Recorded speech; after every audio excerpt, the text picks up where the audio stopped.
Bunot ako ng ipin. So, ayan po. Tingnan na. So, ayan po.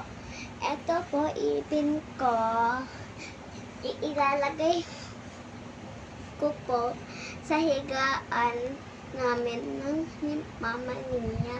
So, ayan lang po. Bye-bye! Bakit mo ilalagay yung tit mo sa ilalim ng unan? Ha? Para, Bakit? para ano, Bisitahin ka ng tooth fairy? May tooth fairy ba? ito atit ko. Mm. Eh. Nagpabunot ka ng teeth kanina sa dentist mo? Masakit? No. Hindi masakit? Mm. Wala na yung mataba. Ilalagay ko na po mamaya. Mwah! Hintay ka na. Bye-bye!